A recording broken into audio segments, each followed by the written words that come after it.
Arctic की military family को जानते हो? चलिए मैं आपको बताता हूँ। ये स्नो की डिसिप्लिन्ड फैमिली है। ये भेड़िया है।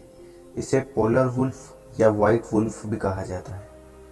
ये अनुशासित जानवर आजकल आसानी से देखने को नहीं मिलता।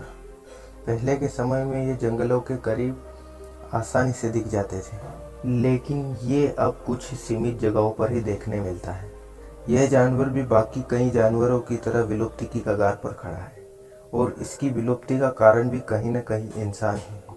बढ़ती इंसानी आबादी के कारण भेड़ियों के बहुत अधिक शिकार किए गए और इनकी आबादी सीमित इलाकों में ही रह गई, और वहाँ भी इंसानों ने इनका पीछा नहीं छोड़ा और वहाँ भी शिकार किए जा रहे हैं।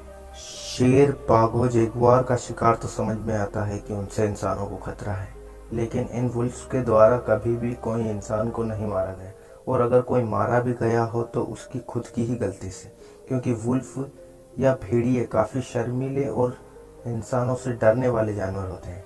ये आगे रहकर कभी किसी पर हमला नहीं करते। चलो, ये हुई विलुप्ति की बात। अब हम मेन टॉपिक पर आते हैं, जो है आर्टिक वुल्फ सर्वाइवल।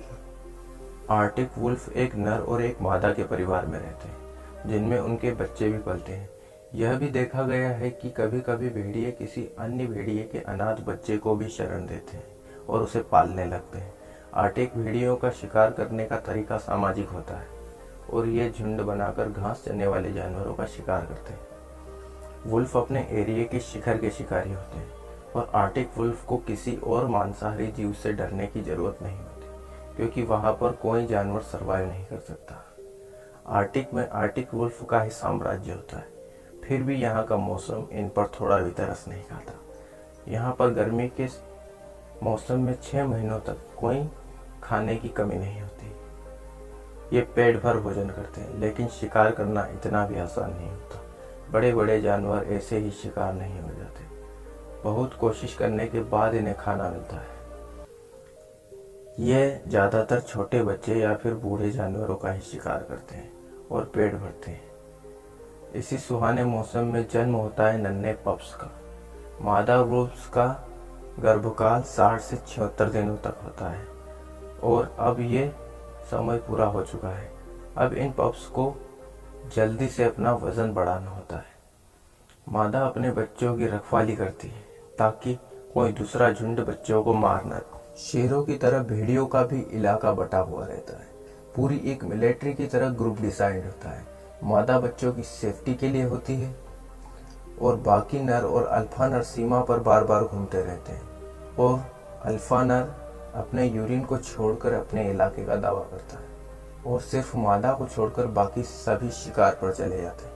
लेकिन कभी कभी शिकार न मिलने पर मादा भी मदद करती है और बच्चों के लिए अपना अपच मांस लाते हैं।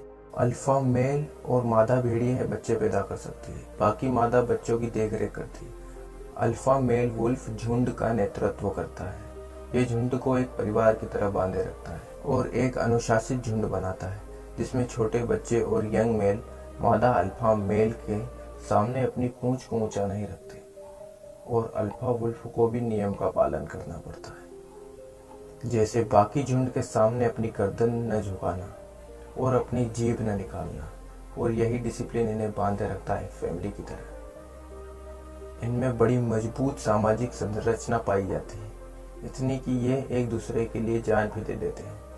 चेहरे के एक्सप्रेशन से ये एक दूसरे से बात करते हैं। इसके बाद आर्टिक वुल्फ की जिंदगी में नया मोड़ आता है, खासकर पप्स के लिए, क्योंकि अब आता है सर्दियों का मौसम। ये पप्स का पहला सर्दियों का मौसम है। इसको कुछ ही पप्स सर्वाइव कर सकते हैं। यहाँ की ठंड जानलेवा होती है, और अगर कोई पप ठंड को सहन भी कर लेता है तो उसे भूख ही मार देती है, क्योंकि ठंड और स्नो की वजह से घास खत्म हो जाती है और सारे जानवर दूसरी जगह पर शिफ्ट हो जाते हैं, और वुल्फ्स को 6 महीनों तक सनलाइट ही नहीं दिखती। और इन सब सिचुएशंस को जो भी सर्वाइव कर जाता है वही कहलाता है आर्टिक गैंग। अगर आप भी मेरी तरह जानवरों से प्यार करते हैं तो please like, share and subscribe this channel, और इस वीडियो को जितना हो सके उतना शेयर करें ताकि लोग इसके प्रति जागरूक हों और जानवरों का शिकार करना छोड़ दें, या गवर्नमेंट भी कोई सख्त कदम उठाए। Thank you.